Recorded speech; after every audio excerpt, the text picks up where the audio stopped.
नमस्कार, मैं जितेंद्र चतुर्वेदी। अचानक ऐसा कौन सा आसमान टूट पड़ा कि आम आदमी पार्टी में हड़कंप मच गया है। और यह भी कि ये किस संबंध की बात हो रही है जिसने आपके नेताओं के होश उड़ा रखे हैं, और ये संबंध किन लोगों को हुआ है और फिर किस मामले से जुड़ा है। ये तीन चार सवाल हैं जो मुंहबाए खड़े हैं।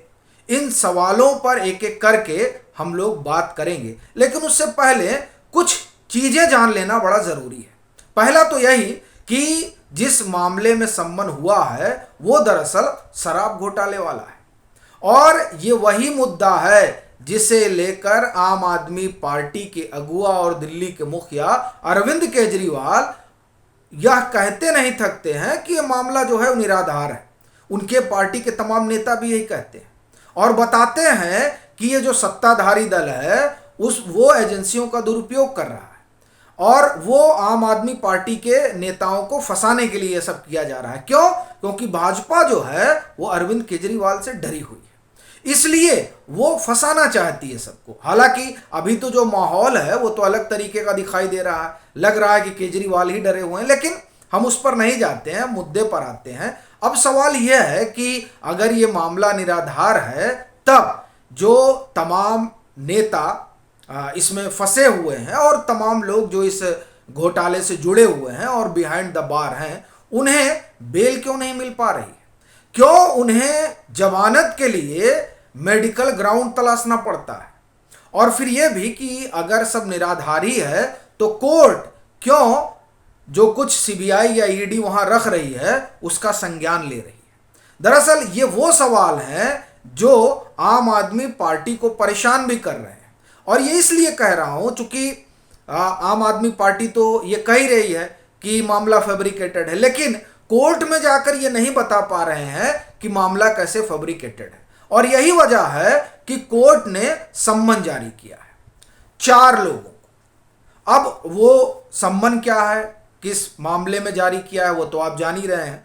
अब ये दरअसल बात यह है कि वो जो सम्मन जारी हुआ है उस पर आने से पहले आपको एक चीज बताते हैं कि ये जो शराब घोटाले वाली जांच पड़ताल चल रही है उस जांच पड़ताल में मनीष सिसोदिया जो है वो मुख्य आरोपी है। अब अभी पीछे सीबीआई ने चार्जशीट दाखिल की थी, उस चार्जशीट का कोर्ट ने संज्ञान लिया है। अब ये बड़ी चीज है, और उसमें 4 लोगों को आरोपी बनाया गया था, मनीष सिसोदिया, बुची बाबू और अमनदीप ढल और अर्जुन पांडे। अब उस चार्जशीट में जिसका संज्ञान लिया है कोर्ट ने, उसमें क्या है, वो क्या रहस्य खोलता है, पहले इसे बताता हूं, फिर इस पर आता हूं कि किसे सम्मन हुआ है। देखिए, इसमें जो बड़ी चीज है कि ये कहा जा रहा है कि मनीष सिसोदिया ने 2 फोन नष्ट किए और ये वो मान रहे हैं। उनको जब 91 के तहत नोटिस हुआ तो उन्होंने इस बात को स्वीकार किया। अब उसके उलट देखिए, आम आदमी पार्टी के लोग बाहर क्या कह रहे हैं कि नहीं नहीं, ईडी और सीबीआई वाले तो नाहक आरोप लगा रहे हैं कि फोन नष्ट हुआ है। कोई फोन ही नहीं नष्ट हुआ है, सारे फोन एक्टिव हैं। अब ये हाल है, और सीबीआई अपनी चार्जशीट में कह रही है कि मनीष सिसोदिया नहीं माना है कि 2 फोन उन्होंने नष्ट किए। अब ये बड़ी चीज है। फिर दूसरी चीज उसमें यह भी है कि पब्लिक ओपिनियन के लिए मेल प्लांट करवाए गए, यानी मेल बनाकर भेजा गया दिल्ली अल्पसंख्यक आयोग के चेयरमैन को, और उनसे कहा गया कि ये अपने यहां से मेल भिजवाइए कि आदमी लोग चाहते हैं कि न्यू एक्साइज पॉलिसी आनी चाहिए। फिर इसमें यह भी है कि अधिकारियों को डराया धमकाया गया कि आपको ये करना है।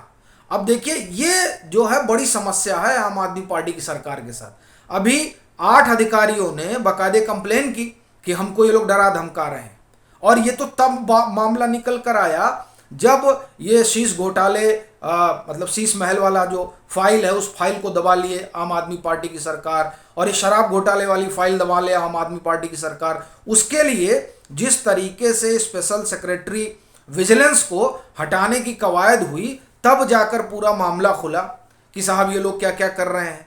तो ये जो घटनाक्रम हुआ और जो सीबीआई की चार्जशीट में कहा जा रहा है उसमें बड़ी साम्यता आ जा रही है। फिर इसमें एक चीज़ ये भी कही गई कि 28 जनवरी 2021 को वो जो कैबिनेट नोट है वो इनके पास, वो फाइल आखिरी बार इनके पास पहुंचती है, मतलब ये आखिरी शख्स है और इसके बाद इस फाइल का पता नहीं है। इसी फाइल में वो लीगल ओपिनियन भी थी, जो ओपिनियन अब नदारद है। अब इसमें एक चीज़ और चर्चा है, वो भी बड़ी जो है वो महत्वपूर्ण हो जाती है। वो ये कि जो अधिकारी हैं, जिन अधिकारियों ने तमाम पोल पट्टी खोली, तो दरअसल उनकी भी जांच हुई कि क्या ये अधिकारी किसी तरह से इस पूरे मामले से जुड़े हुए हैं। तो चार्जशीट में ये सीबीआई ने लिखा है कि नहीं, जैसे इनका नाम है अरवा गोपाल कृष्णा, इनके बारे में सीबीआई ने लिखा है कि नहीं, ये इस पूरे मामले से किसी भी तरह से जुड़े हुए नहीं हैं। क्यों भाई? दबाव बनाकर काम कराया जा रहा था कि नहीं करोगे तो उठा के इधर उधर कर देंगे। अभी देखिए, जब पुराना जो कैबिनेट नोट जिसकी चर्चा हो रही है और जिसके बारे में यहाँ तक कहा गया कि वो जो कैबिनेट नोट है उसका एक हिस्सा इनके व्हाट्सएप में मिलता है मनीष सिसोदिया की, लेकिन वो पूरा कहाँ है ये किसी को मालूम नहीं है, क्योंकि माना जा रहा है कि वो डिस्ट्रॉय कर दिया गया। तो वो जो कैबिनेट नोट तैयार हुआ, वो कैबिनेट नोट दरअसल राहुल सिंह ने, जो उस समय एक्साइज सेक्रेटरी थे, उन्होंने बाकायदे उसे तैयार करवाया, जिसमें बड़े बड़े लोगों का, एमिनेंट जो कानूनविद हैं, उनकी राय ली गई और उस राय में उन्होंने कहा कि ये जो न्यू एक्साइज पॉलिसी है इसको लाने कोई ज़रूरत नहीं है, जो पुरानी पॉलिसी है उसे चलने दीजिए। लेकिन ये बात मनीष सिसोदिया को नागवार गुजर रही थी, इसलिए वो पूरा फाइल ही गायब हो गया। और इसमें यह भी कहा गया है कि जो फाइनल ड्राफ्ट बना, वो ड्राफ्ट जो है वो बुच्ची बाबू के व्हाट्सएप में मिला। यानी कि ये जो पूरी न्यू एक्साइज पॉलिसी आई, वो न्यू एक्साइज पॉलिसी दरअसल साउथ ग्रुप के कहने पर बनाई गई और उसके एवज में लेन देन हुआ। अब ये यही बात निकल कर आ रही है। लेकिन आप देखिए, एक जो बड़ी इसमें मार्के की बात है वो ये कि आम आदमी पार्टी कह रही है कि ये मामला फैब्रिकेटेड है। इसलिए याद दिला रहा हूं क्योंकि ये याद करना बड़ा जरूरी है। और अरविंद केजरीवाल ने सीबीआई से क्यों नहीं कहा कि मामला फैब्रिकेटेड है? उन्होंने 9 घंटे की पूछताछ में बताया कि हम तो कुछ जानते ही नहीं हैं, जो जानते हो सिर्फ मनीष सिसोदिया जानते हैं। आप वहीं कह देते कि नहीं मनीष सिसोदिया भी कुछ नहीं जानता है और कुछ हुआ ही नहीं, आप लोग नाहक परेशान कर रहे हैं।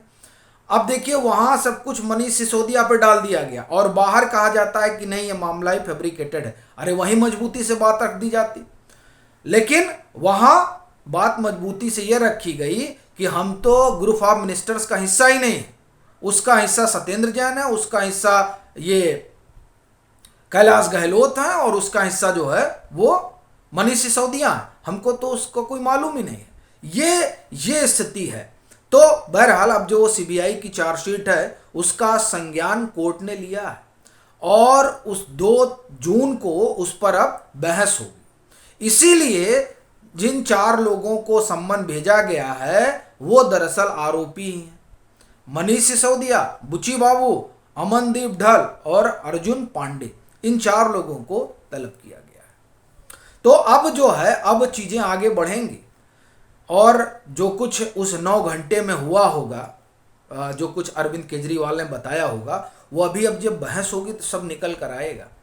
तो अब ये देखने वाली बात रहेगी कि उस दिन 2 जून को कोर्ट में क्या क्या होता है। मगर अब जो चीजें छन छन के आ रही हैं वो आपकी सरकार के चेहरे पर जो नकाब है उसको एक तरीके से और खुरच रही हैं। और ऐसे ही 2-4 सुनवाई चली तो वो पूरा मुखौटा ही गिर जाएगा। आपकी अपनी क्या राय है जरूर साझा करें। मतांतर से नहीं जुड़े हैं तो जुड़े, वीडियो को लाइक करें और खूब शेयर करें।